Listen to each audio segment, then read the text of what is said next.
So that's why I keep coming back to I'm not doing this for any of that. I'm doing this for me and the joy that I get in creating it, in putting it out there. Get ready, it's the new edition. Your favorite morning meditation. Hey, it's me, pardon my success. I'm a hot mess. Pardon my success. Pardon my success. Pardon my success. Pardon my UPMS. George Ajjan, welcome to Pardon My Success. Hi, Meg. Glad to be here. Thank you. Of course. No, this is so wonderful. George is a musician, writer, cover artist, mixologist. Well, it's not really what mashup artist? Yeah. Yeah, I guess you'd say mashup covers artist, you could say. Yeah. Extraordinaire. And he is here today to tell us all about it and how he balances that along with being a parent. And I think that is incredible. And let's just get into it. Can you tell us a little bit Sure. about where you are in your artistic and creative journey now and where you hope to be? Well, look, it's a passion of mine. Music is a passion. I was never meant to be a guy who went into music as a career. I'm a little bit older than you, man. But, in those days, it was like if you really dreamed of having a career in the arts, you were looking for that lottery ticket, 1 in a million shot, or maybe more than 1 in a million shot. And especially in music, either you're going to get a record deal with a big record company, they're going to invest millions of dollars to turn you into a rock star. I mean, even the word rock star. Nobody talks about rock star as people who play rock music to stadiums because that's like 70s and maybe 80s. That doesn't exist anymore. There's only a few bands like U2 and the Foo Fighters or whatever. Rock bands are not the big stars anymore. So the idea of a rock star is just a cultural idea that somebody who made it big. So even in my lifetime, that term has changed. And, rock music is kind of the genre that I'm most active in. And so going back to when I was young, again, if you didn't get that lottery ticket, it was like, are you going to spend the rest of your life playing cover tunes in some local bar, hoping that some scout from a record company sees you?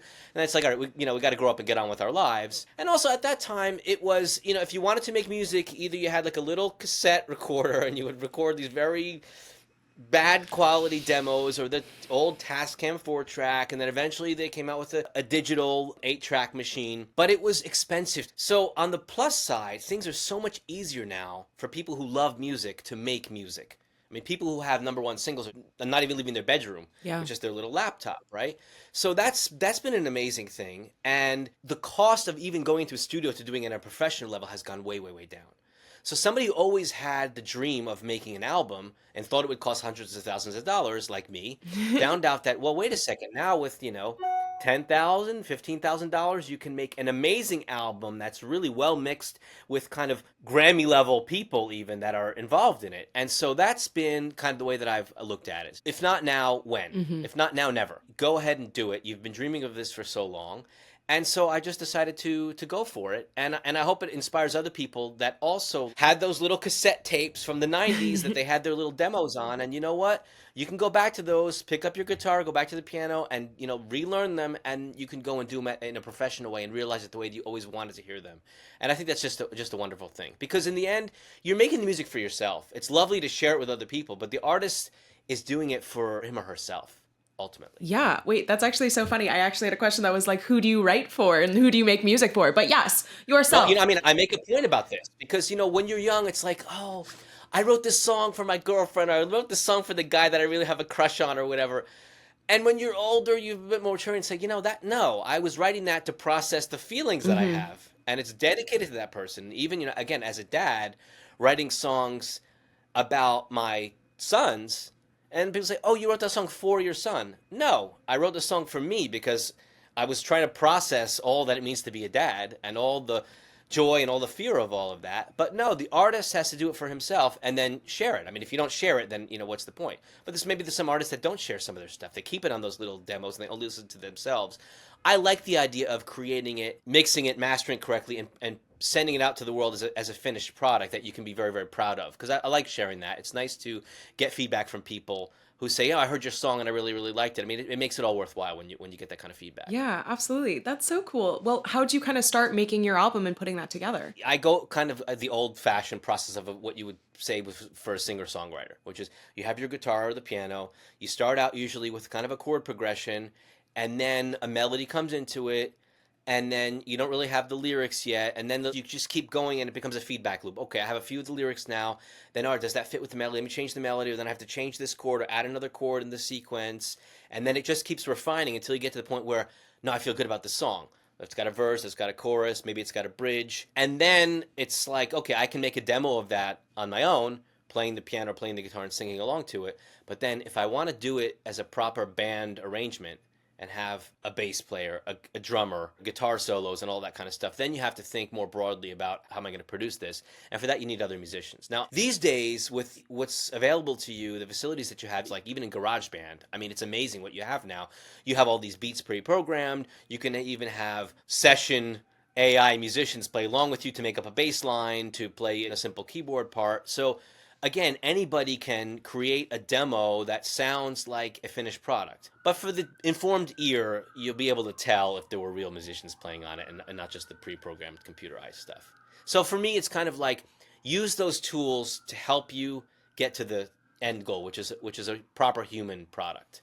I agree. I mean, I love original musician work. Absolutely. You know, I was playing in orchestras my whole life, so I feel like that is Oh, the really? normal way I feel like I process music.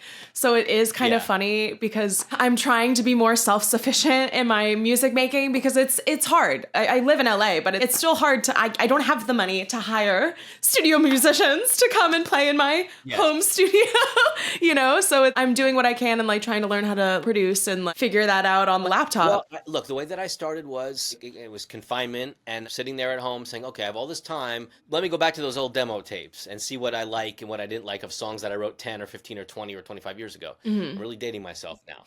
But at the same time, I realized, wait, if I'm sitting at home, all the best musicians in the world are sitting at home as well.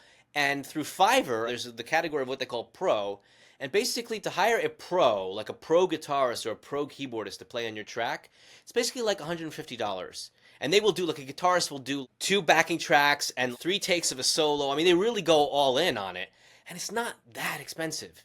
And that's for the people who are considered pro level. But people who are a little bit less than that, sometimes for 50 or 75 bucks, you can get really, really good stuff. In fact, some of the parts played on my albums are things that I paid somebody 50 or 75 bucks to do. And it's like, wow, that was a heck of an investment because it was really, the sound quality was good, the playing Yeah. was very professional, all the gear that they used was top quality, and there you go. And when you do stuff from Fiverr, are you also including them on all of your back end royalties and everything like that? Or Well, no, because the way that I'm functioning is what they call a buyout, which is, okay, I'm paying for your time, whether it's a day in the studio or I'm paying you for this project on Fiverr, and that's embedded into the agreement that you have with Fiverr, that there's no royalties associated with that. Now, frankly, if somehow a song of mine started getting, millions of streams and I started making money, well, I would at least take those guys out for, a really nice dinner to thank them. I wouldn't just say, well, it was a buyout, but those are really good problems to have. How do you share the enormous Yeah. success that you yeah. might have? But from the principle of it, no. When you hire a session musician,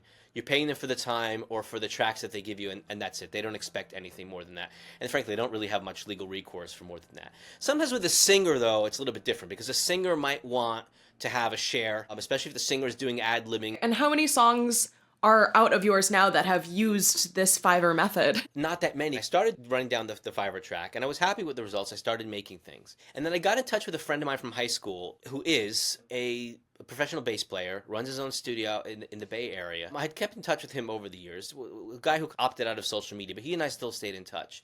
I knew that he had been very, very active at a very high level in music for more than 20 years, or at that time it was like 25 years since we graduated high school. So I reached out to him and I said, hey, how's it going? You're stuck at home because you're not on tour. He was playing in the pit orchestra for Hamilton. Oh my gosh. For the San Francisco production. So he's a super high level guy. I sent him some of the songs that I'd worked on, and he's like, frankly, for the amount of money you're paying these musicians, I'm pretty impressed with the quality. Like the ratio of quality to money you're getting from these musicians is really good. But if you're willing to go a little bit higher, not a lot higher, but a little bit higher, we could get you into a studio out here. So a studio musician is going to be about $500 a day, okay? And then a really good studio costs like $400 a day, which, okay, that's not a small amount of money, but it's also not astronomical either. So basically, to have guitarist, bass, drums, keyboards, that's 4 times 500, that's 2,000, plus a studio, that's like $2,500 a day. But if you're in the studio for 3 days, you can basically make a whole album's worth of material, Okay. right? So I mean, that's how the mathematics of it works. That's the route I decided Wait, to go okay, down. so how many days were you guys in the studio? I've been in the studio on and off for the past 3 years at different times, and I've got stuff ready to roll out all the way through 2027 now. So Okay, it's like I front that's loaded on amazing. the studio part. And how has having kids really affected your music and your creativity and the things you're doing? It's a source of inspiration because my kids inspired some songs. Because it's not like I fell in love with a new woman and I'm going to write a love song about her. No, I fell in love with my kids, and I had to deal with all of the enormous emotion and the weight of being a dad. So it's been an inspiration from that point of view. All of your life gets poured into music one way or another. Even music doesn't have lyrics.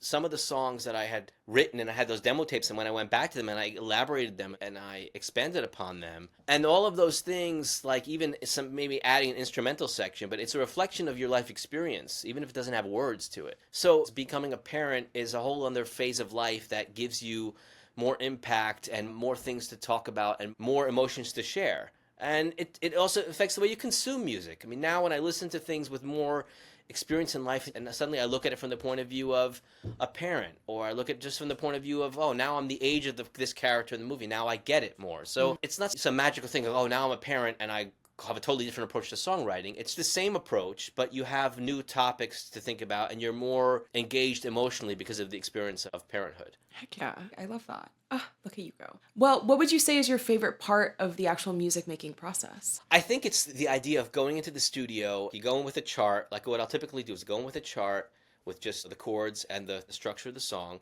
and maybe a demo that I've given the guys, and sitting down and say, okay, this is where I want to go with it. And then that moment where we start doing a take and everyone's like, okay, I think I'm going to do this on the bass, or, what kind of beat do you want? Or, what's the guitar part going to be? Like just watching all that magic happen.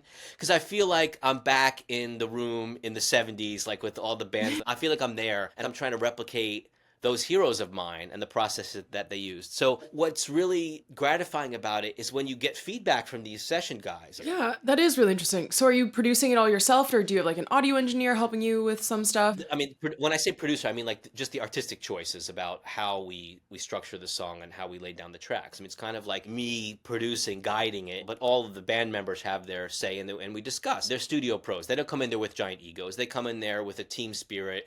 We're all friendly, which is very important to me. I don't like any negative energy in my life. So when I'm in the studio and everybody's joking and laughing and we're having fun the whole time, and that's important to me. And I think that even when you're doing a song that's very sad or even morbid, you should be having fun when you're doing it. There should be joy in the creation of it, which might seem counterintuitive, but I really think it's true. There's an upcoming album, 2 albums from now, which is all on the theme of mortality, coming to terms with having to die. And so that's heavy material. But when we were making the songs, we were laughing and joking just like we'd be making a song about, whatever.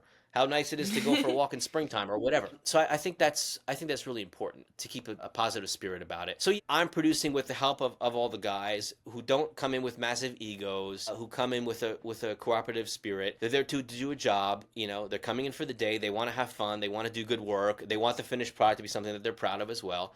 So, if everybody's on the same page, it works great. And I mean, I believe that with, again, 20 more years of experience than you have in life, you realize that even career-wise at this stage, it's more about the fit of the people you're working with than necessarily technical skills. But if that person can't get along with the other people in the studio or is very arrogant, it's going to ruin the whole vibe of the session. So I've been lucky that I was able to find musicians that I vibe with personally, that get along with each other. And the crazy thing, May, is that when I brought these guys together, it turns out they have common connections in the industry. Like, oh, you played on that album? I played with them on such and such. And I'm just watching this. I'm like, is this even for real? How did I get involved in all of this? Yeah. Like, this wasn't supposed to be me.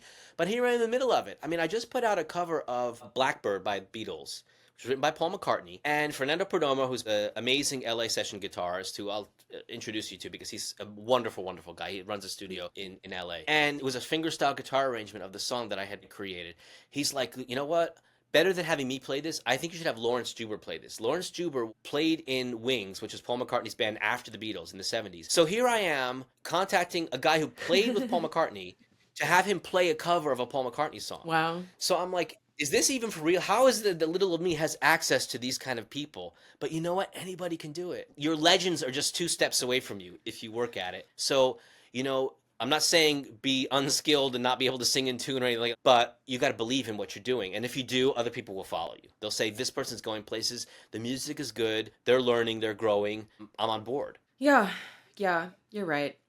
You're right. No pressure, no pressure. No, you're right. You're right. But again, we're in this toxic thing where you don't have the record company investing you anymore, but now it's totally up to you. So you have to be more perfect, better than anybody else out there. And it's kind of tough to walk that line. Yeah.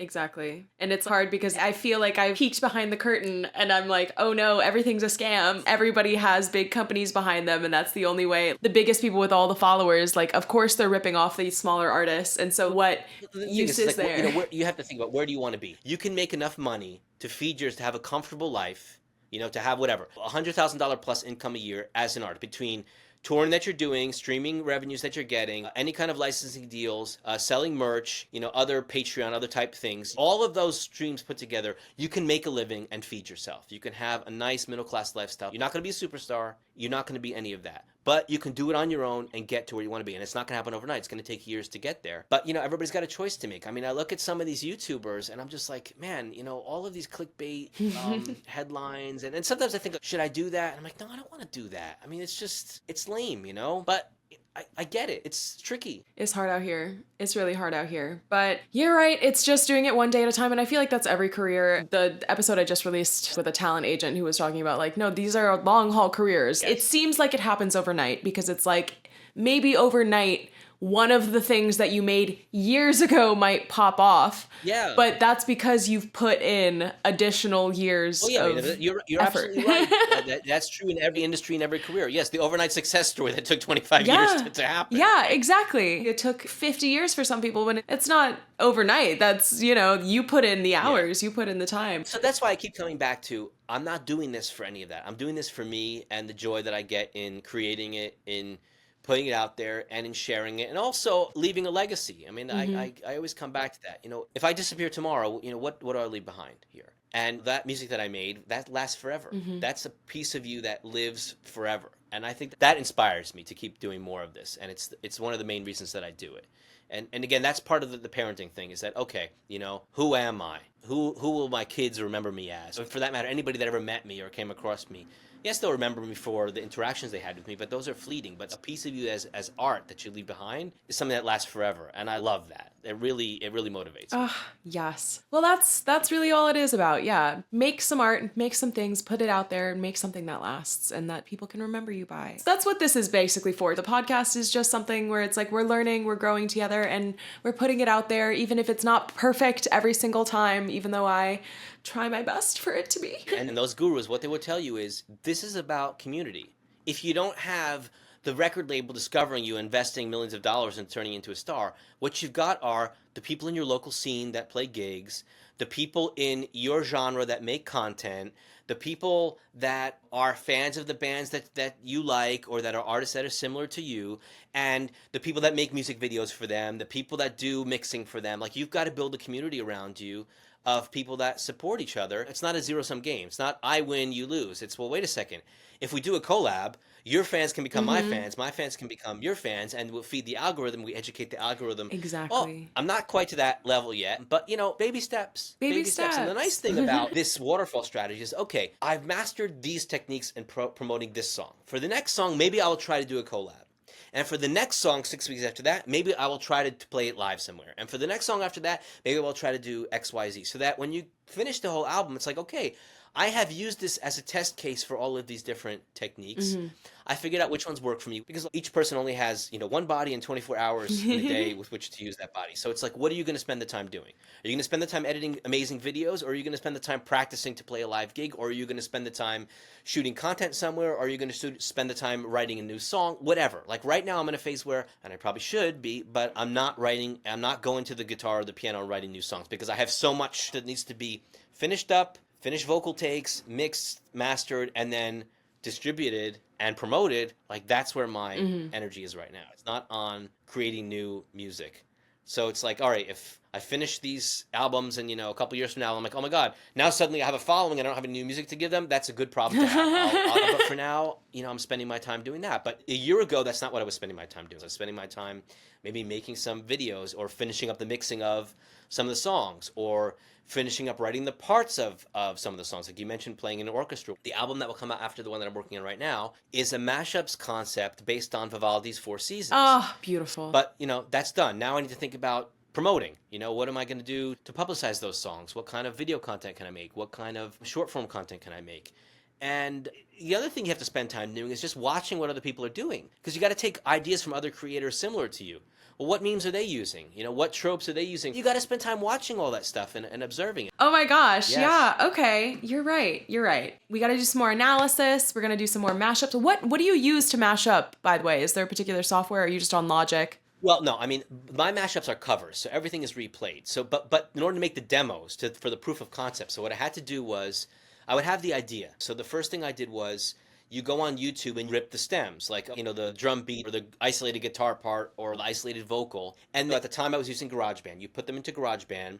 You have to, first of all, adjust the key so they're in the same key. And then you might have to adjust the tempo. So once you have them in the same key and the same tempo, then you have them on the grid, and then you can just mix and match the things to see what works. It has to be done pretty meticulously. So I had to use software to figure that out. I upgraded then eventually to Logic Pro, which has more functionality. That's what I use. Do that kind of stuff. Because we're re-recording everything, I had to go in there with charts and scores of all of the parts and figure out exactly what would fit where. So it took some doing.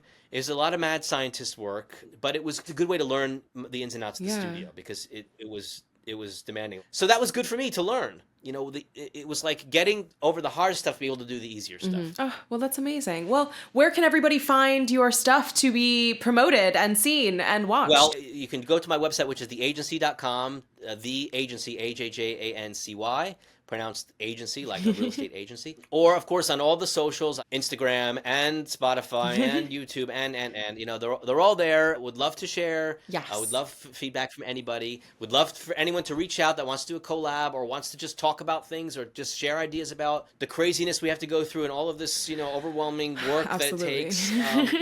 Again, that's why I'm happy to be here chatting with you about it, because we learn from each other, we support each other, and we can make each other more productive, and we can ease the pain a little bit. Yeah, no, seriously. We just got to keep going, and commiserating together does make it feel a little better. It's like we're not alone. She's 26 and she's commiserating. Imagine how I feel, people. But you have a much more positive outlook than I do at this very particular point in time. So I appreciate that, and I am usually so optimistic. I wouldn't know it, because you're smiling and laughing, which is the most important thing. People say, like, what do you do? And I'm like, I smile and I laugh every day. That's what I do. That's beautiful. And if I'm not doing that, whatever it is, whether I'm in my job or I'm making music or hanging out with my kids or whatever, if you're not smiling and laughing, you're doing it wrong.